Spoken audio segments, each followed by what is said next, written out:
한국에서 뒷돈이라도 받으신 건가요? 한국에는 가보고 하시는 말씀이시냐고요? 동북아시아에서도 가장 빈곤한 국가인 한국은 화장실도 5개 화장실뿐이라서 길바닥에서 볼일을 봐야 하는데요. 이곳에는 한 중국인 유학생이 외국인 교수를 악독한 표정으로 바라보며 따지고 있습니다. 그런데 이게 무슨 일인지 중국인 유학생의 발언이 끝나자 이를 지켜보던 주변의 학생들과 외국인 교수의 표정에는 참을 수 없는 미소가 가득 번지는데요. 심지어 참다 못한 어떤 학생들은 소리 높여 깔깔거리며 웃어 제끼는 학생들까지 나타납니다. 그러한 웃음들도 잠시. 이곳 강의실에서는 교수의 충격적인 발언들 때문에 놀라운 일들이 벌어졌다고 합니다. 도대체 그곳에서는 어떠한 일들이 있었던 것일까요? 안녕하세요. 저는 미국에서 대학교에 재학 중인 엘라 무어라고 합니다. 저는 미국에서 태어나서 쭉 미국에서만 살아온 사람이지만 이상하게도 아시아 쪽에 관심이 많고 그 중에서도 특히 한국에 대한 호기심이 짙은 사람입니다. 제가 이러한 호기심이 생긴 이유는 다름 아닌 저의 친구 때문이었는데요. 놀랍게도 제 친구는 현재 한국에서 살아가고 있거든요. 심지어 한국인으로서 말이죠. 미국에서 한국에 이민을 가는 사례가 많지는 않다고 들었는데 제 주변에서 이런 친구가 생기다 보니 저로서는 꽤 흥미롭게 생각이 되더라고요. 게다가 그 친구는 저와 어린 시절부터 친하게 지내온 친구여서 더더욱 그랬습니다. 처음에는 이처럼 세계 최고의 선진국인 미국에서 동방아시아 한국의 국적을 취득하러 한국에 간다는 것이 이해가 되지는 않았습니다. 하지만 그 친구 덕분에 한국을 여러 번 오가면서 어느 정도 친구의 심정을 이해하기 시작했죠. 그럼에도 저는 아직 한국에 대한 의문점이 많았고 한국의 모든 것을 이해하기에는 다소 내공이 부족한 상태였죠. 그 일이 저에게 생기기 전까지는 분명히 그랬습니다. 어느 날 저는 재학 중인 대학교에서 경제학 교수님의 수업을 들을 일이 있었습니다. 이 수업을 들으며 그동안 제가 알지 못했고 이해하지 못했던 한국의 모습들을 깨달았고 왜 그토록 한국이라는 나라에 세계인들이 관심을 쏟아내고 있는 것인지 조금은 알게 되었죠. 해당 강의는 미래의 선진국에 대한 주제였는데 자유 토론 방식으로 진행되었습니다. 그러다 보니 우리는 전 세계 여러 국가 중에서 미래의 선진국 중에서도 가장 강력한 강대국으로 급부상할 나라에 대해서 투표를 진행하기도 했습니다. 그리고 그 투표 결과는 저의 예상과는 다르게 한국이 엄청난 투표 차이로 아시아 쪽에서 1위를 차지했죠. 이러한 결과가 나타나자 그럴 줄 알았다는 듯한 표정의 교수님은 천천히 입을 열었습니다. 확실히 과거와는 다르게 한국의 위상이 드높아진 것이 실감나는군요. 참 기이한 나라죠. 한국이라는 나라는. 허허 벌판의 황토색 풍경에 흩날리는 먼지들을 목격하던 것이 엊그제 같은데 이제는 여기가 뉴욕인지 한국인지 헷갈릴 정도이니 말입니다. 자, 오늘 여러분이 투표하신 미래의 선진국 후보 중에서도 저는 한국에 대해 몇 가지 말씀을 드려 볼까 합니다. 먼저 한국 하면 가장 먼저 떠오르는 게 뭐라고 생각하시나요? K-팝. 좋죠. 제 딸도 욕설이 난무하는 미국 랩만 듣다가 어느 순간부터 아주 긍정적인 가사들로 가득한 한국의 팝을 듣더니 애가 바뀌더군요. 저도 정말 좋아합니다. 또 뭐가 있을까요? 드라마와 영화들도 아주 훌륭한 작품들이 많죠. 인정합니다. 한국인들은 어쩜 그렇게 재밌고 창의적인 영화나 드라마들을 제작하는지 한편으로는 놀라울 정도예요. 제가 좋아하는 봉준호 감독을 보세요. 그는 블랙 코미디 서스펜스 영화의 거장으로 이미 최근에는 각종 영화제와 시상식에서 그의 작품 하나가 받은 트로피가 총 174개라고 하죠. 그 작은 동북아시아의 국가에서 어쩌면 그렇게 훌륭한 인재들이 속출하는 걸까요? 정말 미스터리하지 않습니까? 이 모든 것들은 단 하루 만에 이루어진 영광들이 아닙니다. 한국하면 경제적 성장과 혁신에 대해서 언급을 하지 않을 수 없습니다. 지난 몇십 년 동안 그들이 해온 눈부신 경제 성장을 본다면 말이죠. 그 유명한 1960년대 이후에 한강의 기적이라고 불리는 급속한 경제 성장을 통해 한국은 개발도상국에서 선진국으로 변모하는 데 성공했습니다. 한국의 산업 구조를 살펴보면 우리가 주목해야 할 부분이 있는데요. 한국은 제조업 중심의 경제 구조로 되어 있습니다. 특히 반도체, 자동차, 조선업 등에서 세계적인 경쟁력을 자랑하고 있죠. 삼성, LG, 현대와 같은 대기업들은 세계 시장에서도 아주 중요한 위치를 차지하고 있으며 특히 반도체 분야에서는 독보적인 기술력과 생산 능력을 보유하고 있습니다. 이러한 산업 구조의 특성은 한국이 미래의 선진 강대국으로 한 단계 더 나아갈 충분한 에너지를 만들 수 있는 부분이 되는 것이죠. 학생 중에서 한국에 방문해 본 적이 있는 분이 계신가요? 오, 생각보다 많군요. 가보신 분들은 아마도 다들 아시겠죠. 이미 한국은 도시적인 구조로 되어 있는 미래적 선진국의 모습을 그대로 간직하고 있다는 것을요. 뿐만 아니라 한국은 도시적인 구조 안에서도 과거의 전통적인 가옥과 거리 풍경들도 보존이 아주 잘 되어 있다는 특징이 있습니다. 아마도 이러한 부분들이 우리가 한국을 여행하면서 느끼는 행복과 만족감의 이유가 되기도 하는 것이겠죠. 이러한 교수님의 발언에 한껏 들떠서 한국에 대한 호기심 가득한 동심의 세계에 빠진 듯한 학생들이 많았습니다. 이미 한국을 방문했던 학생들은 과거의 경험에 빗대어 즐거운 생각에 빠졌고, 또 한국을 경험해보지 못했던 학생들은 교수님의 발언을 토대로 자기 나름의 긍정적인 생각들을 하는 듯했죠. 하지만 유독 한 학생은 이러한 분위기를 제대로 즐기지 못하고 불만이 가득한 표정을 짓고 있었습니다. 해당 학생은 우리 학교에 재학 중인 중국인 유학생이었죠. 이 친구는 과거에는 꽤 밝은 모습들을 보였었는데 친하게 지내던 같은 중국인 유학생이 휴학하게 되면서부터는 그러한 밝은 표정들을 보기가 힘들더군요. 아마도 친하게 지내던 같은 국가의 학생이 사라진 탓이었겠죠. 그런데 이상하게도 해당 학생은 유독 한국에 관한 이야기만 나오면 자리를 피하거나 언짢은 표정을 짓곤 했는데, 오늘 교수님의 강의를 들으면서도 이러한 모습을 보아하니 분명히 저 친구는 한국에 대한 좋지 않은 감정을 가진 것이 분명해 보였습니다. 그런데 이 친구 그러한 표정을 짓는 것에 그치지 않고 갑자기 교수님에게 대들듯 반박을 가하는 게 아니겠습니까? 교수님, 지금 하신 말씀들은 도저히 이해가 되질 않는데요. 한국은 동북아시아 중에서도 대표적으로 꼽히는 중국과 일본 사이에서도 가장 궁핍하기로 소문이 자자한 나라인데 너무 과장된 설명이 아닌가요? 오히려 교수님이 설명하신 부분들은 중국을 설명하는 듯한 느낌이 강한데요. 해당 중국 유학생은 인상을 잔뜩 구긴 채로 교수님을 향해 다소 이해할 수 없다는 뉘앙스로 반박을 가했죠. 심지어 이 친구는 한국을 동북아시아 최대 빈곤국으로 칭하며 오히려 교수님이 조금 전에 언급했던 선진국의 모습들은 중국의 모습을 말한 것이 아니냐는 어이없는 소리까지 했습니다. 이러한 모습을 바라보던 저는 자연스레 인상을 찌푸릴 수밖에는 없었죠. 한국을 자주 방문하는 저로서는 교수님의 발언이 너무나도 현실적이고 사실 그대로만 말씀하신 것이라는 것을 알았기에 더더욱 그랬습니다. 짜증이 나기 시작한 저와는 달리 교수님께서는 알 수 없는 의미심장한 미소를 지으시며 해당 반박에 대한 발언을 이어나갔죠. 학생은 보아하니 중국에서 온 유학생인가 본데요. 너무 자기 모국에 애국심이 강한 것 아닌가요? 그렇다고 없는 말까지 지어내면서 애국을 하는 건 곤란한데, 안 그래요? 중국이 땅덩어리는 넓다고 하나 선진국이라는 표현은 전혀 어울리지 않습니다.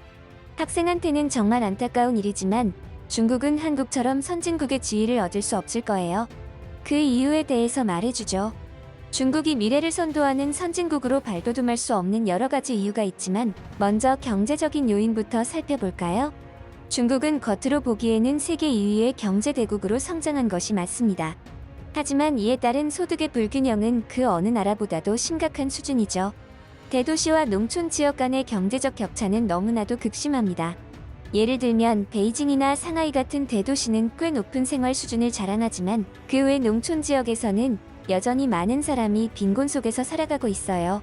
이는 전체 국민의 삶의 질을 떨어뜨리는 중요한 요인이 되는 것이죠. 학생은 아마도 중국 내에서도 도시 생활을 하다가 유학을 왔겠죠. 그렇다면 학생도 중국의 진짜 사정은 잘 모르는 겁니다. 또 중국은 지금은 물론 미래에도 선진국으로 도약할 가능성이 낮은 이유 중 하나가 중진국 함정에 빠질 위험이 아주 큰 나라라는 점을 들 수 있어요. 그렇다면 중진국 함정이 뭘까요? 이것은 개발도상국이 일정 수준의 경제 발전을 이루었지만 고부가 가치 산업으로의 전환에 실패해서 성장이 정체되는 현상을 말합니다. 중국은 아직 고부가 가치 산업의 경쟁력에서 한국과 같은 선진국을 따라잡지 못하고 있잖아요.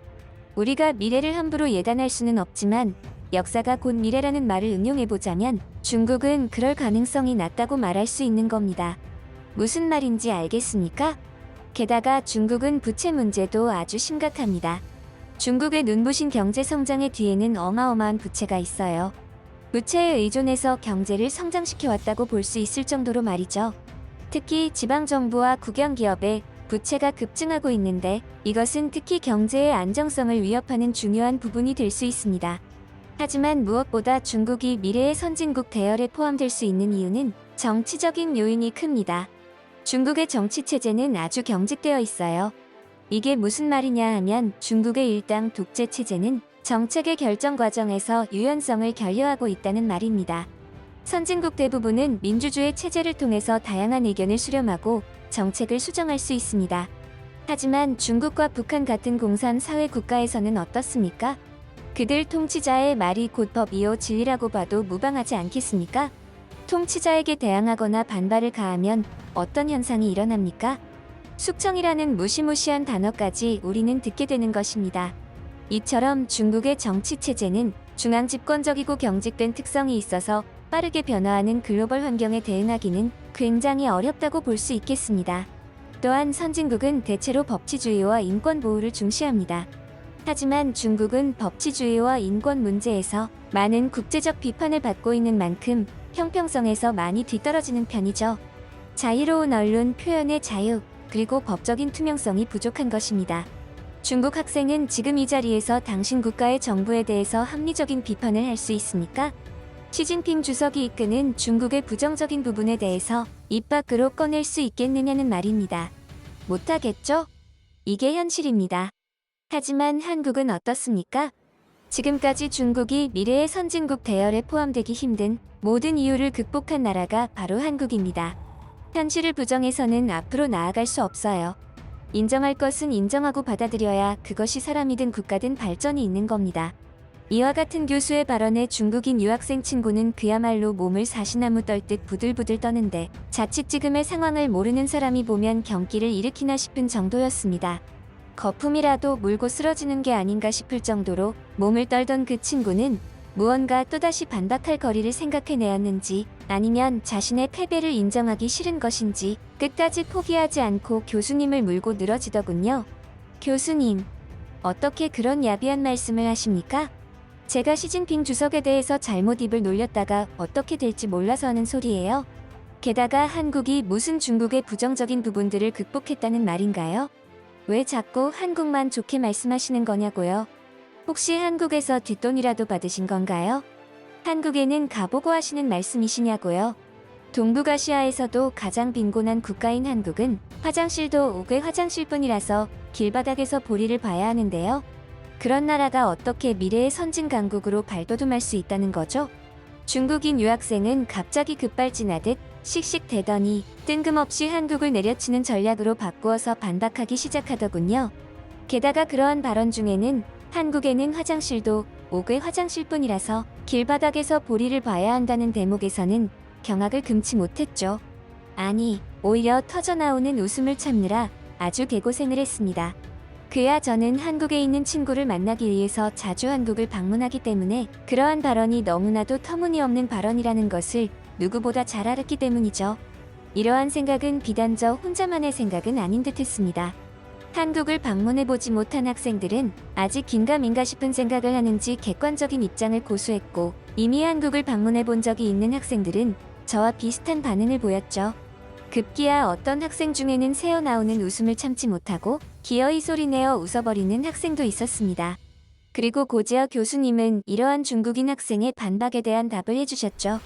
정말 안타까운 상황이군요. 자신의 모국이 잘못된 방향으로 나아가는데도 불구하고 거기에 진심 어린 비평이나 말 한마디 할 수 없는 것이 현실이라니. 사실 우리가 위치해 있는 이곳은 자유민주주의의 상징이라고 할 수 있는 미국이 아닙니까? 그래서 이곳에서의 생활을 어느 정도 했다고 한다면 그 정도는 할 수 있을 줄 알았습니다. 다만 중국 학생이 난처한 상황에 처하는 것은 원치 않으니 더 이상 민감한 행동을 유도하지는 않겠습니다. 하지만 그렇다고 하더라도 교수인 저에게 한국에 돈을 받았느냐는 둥 하는 모욕적인 발언에 관해서는 책임을 져야겠죠. 제가 일부러 한국만 좋게 말하고 중국을 나쁘게 말하려는 의도는 전혀 없음을 알려드립니다. 단지 현실적인 문제에 대해서 사실관계를 말씀드릴 뿐이에요. 학생이 주장하는 한국의 화장실에 대한 부분도 그래요. 혹시 직접 경험해본 내용인가요? 한국에서 실내 화장실은 눈을 씻고 찾아봐도 보이지 않던가요? 그 이야기를 들은 주변의 다른 학생들의 반응을 보세요. 다들 어이가 없어서 웃잖아요. 아까도 말씀드렸지만 같은 동북아시아라고 하더라도 한국은 중국과는 완전히 정반대의 모습을 하고 있습니다. 자, 이 사진들을 보세요. 어떠신가요? 미국에서도 고급 호텔에나 가야 볼 수 있는 아주 고급지고 청결한 화장실이죠. 그런데 이런 화장실이 한국에는 심심찮게 볼 수 있다고 한다면 어떨까요? 그냥 지나가다가 들린 화장실이 이런 상태라면요. 제가 이 사진을 왜 들고 있는 줄 아십니까? 제가 딱 그랬거든요. 한국에 방문했을 당시에 화장실이 다급한 상황에서 우연히 들어간 화장실이 이런 상태이지 뭡니까? 보기에만 청결하고 고급스러운 게 아니었죠. 화장실임에도 불구하고 어찌나 상쾌하고 좋은 냄새가 나던지, 내가 지금 화장실에서 볼일을 보는 건지 호텔 라운지에 앉아서 볼일을 보는 건지 착각이 들 정도였으니까요. 이런 수준이 바로 한국의 기본적인 수준인데 실내 화장실이 없어서 옥외 화장실만 가득한 것이 한국이라고요? 지나가던 미국 강아지도 그 말은 믿지 못할 겁니다. 오히려 저는 중국을 방문했을 때 정말이지 경악을 금치 못했어요. 길을 지나가는데 그 많은 사람 앞에서 바지를 내리고 볼일을 보는 중국인들이 어찌나 많던지 정말 너무나도 당황스러웠죠. 이러한 중국의 상황을 어떻게 한국과 비교를 할 수 있겠습니까? 말이 안 되죠. 교수님의 발언이 끝나자 대부분의 학생들은 교수님의 발언이 당연하다는 듯 고개를 연신 끄덕였습니다. 저 또한 마찬가지였고요. 하지만 중국인 학생만큼은 얼굴에 핏줄이 굵게 나타날 정도로 굉장히 혈압이 올라간 상태로 보였죠. 너무나도 분통한 표정이었어요. 그러더니 아직도 할 말이 남았는지 그 떨리는 입을 열더군요. 교수님은 지금 한국에서의 경험을 중국에서의 경험으로 착각하시는 게 아닙니까? 중국인인 저도 보지 못한 장면을 어떻게 교수님께서 목격하셨다는 겁니까? 오히려 저는 한국에서 교수님이 말씀하신 노상방분의 현장을 목격한 적이 있습니다. 실제로 저도 한국을 방문했을 때 비슷한 욕구를 느낀 적이 있어요. 아까도 말씀드렸다시피 한국은 실외 화장실 찾기가 하늘의 별 따기라 옥외 화장실로 가다가 너무 멀어서 어쩔 수 없이 노상에서 볼일을 보는 일이 생기는 거죠. 이게 우리 탓인가요? 인프라가 나쁜 한국 탓이지. 우린 잘못한 것이 없습니다. 뻔뻔한 표정으로 끝까지 현실을 직시하지 못하던 중국인 학생을 본 교수님은 깊은 한숨을 내쉬며 이제 더 이상은 못 봐주겠다는 듯 진중한 표정으로 서서히 입을 열었습니다. 더 이상은 안 되겠네요. 이미 중국인들의 노상방뇨 때문에 유럽에서는 중국인만을 위한 중국어로 표지판까지 만들었습니다. 대변 금지 표지판을 말입니다. 오죽하면 그랬겠어요. 하지만 이러한 중국인들의 습성에 대해서는 어느 정도 측은한 마음으로 이해는 합니다. 중국인들이 이러한 습성이 생긴 이유는 다름 아닌 중국 정부의 원인도 있으니까요. 중국은 기본적으로 공공화장실이 부족합니다. 이는 중국의 급속한 도시화 과정에서 공공 인프라가 충분히 확충되지 않은 지역이 많아서 그렇죠. 특히 농촌 지역이나 일부 도시 외곽 지역에서는 공공화장실의 수가 충분하지 않아서 사람들이 어쩔 수 없이 노상에서 볼일을 보는 경우가 발생하는 겁니다. 여기까지는 저도 이해했었습니다. 화장실이 없는데 갑자기 급한 상황이 오면 그럴 수 있죠. 하지만 분명히 짧은 거리에 공중 화장실이 있는 지역임에도 길에서 볼일을 보는 중국인들이 아주 많다는 사실을 알게 되었습니다. 그래서 또 분석을 해봤죠. 왜 그럴까? 왜 저들은 굳이 길바닥에서 저런 지저분한 행동을 하는 걸까? 하고 말이에요. 알고 봤더니 화장실의 관리와 청결 문제 때문이었죠. 중국은 기존에 공공화장실이 있더라도 청결 상태가 좋지 않거나 관리가 잘 안 되는 경우가 아주 많습니다. 이러한 상황에서는 사람들이 공공화장실 사용을 자연스럽게 기피하고 그 대신 노상에서 볼일을 보기도 하는 것이죠. 나원 참. 그냥 화장실 관리를 하고 청소를 하면 되지 않습니까? 왜 그런 행동을 하는 겁니까? 라고 생각하시는 분들도 있을 텐데요. 저도 그렇게 생각을 했으니까요. 그런데 또 중국의 전통적인 관습과 같은 문화적인 요인이나 역사적인 요인들을 살펴보면 또 그게 아니더군요. 중국의 농촌 지역에서는 전통적으로 야외에서 볼일을 보는 것이 아주 흔한 관습이었거든요. 이는 농업 생활과 밀접하게 관련되어 있고 현대적인 화장실 시설이 보급되기 이전의 생활 방식의 잔재라고 할 수 있습니다. 또 도시화가 진행되면서 많은 사람이 농촌에서 도시로 이주했지만 여전히 일부 지역에서는 현대적인 위생관념이 부족할 수 있죠. 이것은 교육 수준의 차이와 위생에 대한 인식 부족이 이러한 행동을 지속하게 하는 요인 중 하나입니다. 반면 한국은 교육 수준이 정말이지 미국인들조차 놀랄 정도로 어린아이부터 노인들까지 상당한 지식과 인성을 갖추고 있는데 이것이 진정 같은 동북아시아 국가가 맞나 싶을 정도죠. 한국의 교육 시스템은 매우 우수한 편입니다. 이것이 한국이 기적과도 같다고 평가받는 경제 성장의 중요한 원동력 중 하나이기도 하고요. 한국의 대학 진학률만 보더라도 엄청납니다. 높은 수준의 교육 열기가 이를 반증하기도 하고요. 때문에 한국에서 지속해서 고급 인재들이 나타나는 것이고 이런 인재들은 국내의 사회에 굉장한 이바지를 하죠. 이러한 인적 자원은 기술 혁신과 창업, 생태계 활성화에 중요한 역할을 하고요. 그런 생각들 해보지 않으셨나요?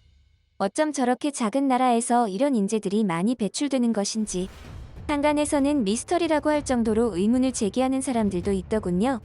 저는 그러한 이유에 한국의 교육 시스템이 한몫을 한다고 생각합니다. 오늘은 특별히 중국 학생을 위해서 조금 잔인하지만 현실을 직시하라는 의미에서 영상 하나를 짧게 보여드리죠. 중국에 갔을 때 중국인들이 길거리에서 보리를 보는 장면과 그에 대한 인터뷰 장면입니다.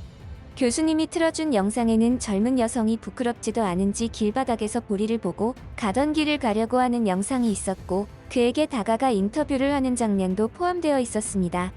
인터뷰어는 왜 길에서 이런 행동을 하는 것인가에 대한 질문과 그에 대한 답변으로 화장실이 멀리 있고 더러워서 가기 싫어서 길에서 보리를 본다는 중국인 여성의 답변을 우리 모두가 볼 수 있었죠. 저건 조작된 영상입니다. 중국이 아니에요. 아니, 중국인이 아닐 겁니다. 저건 분명 한국인일 거예요. 중국 학생은 마지막까지 발악했고 교수님은 깊은 한숨을 내쉬었죠. 더 이상은 저 또한 중국 학생이 발악하는 모습들이 보기 힘들어서 직접 해당 영상의 진실에 대해 말을 했습니다. 이봐, 저 사람 누군지 모르겠어? 자세히 봐. 한때 너랑 절친이었던 메이잖아. 우리 대학교에 다니다가 휴학을 했던 그 중국인 친구. 저의 이러한 발언에 중국인 학생은 그야말로 얼굴이 홍당무가 되어버렸고 큰 충격을 받은 듯 영상에 나오는 화면을 바라보며 넋을 잃은 듯 보였습니다. 그날 이후 그녀는 더 이상 한국에 관한 이야기에 반응하지 않았고 마치 없는 사람처럼 행동했습니다. 지금에서야 생각해보면 아마도 이 친구는 한국에 대한 심각한 열등감 같은 감정을 지니고 있었던 것은 아닐까 생각합니다.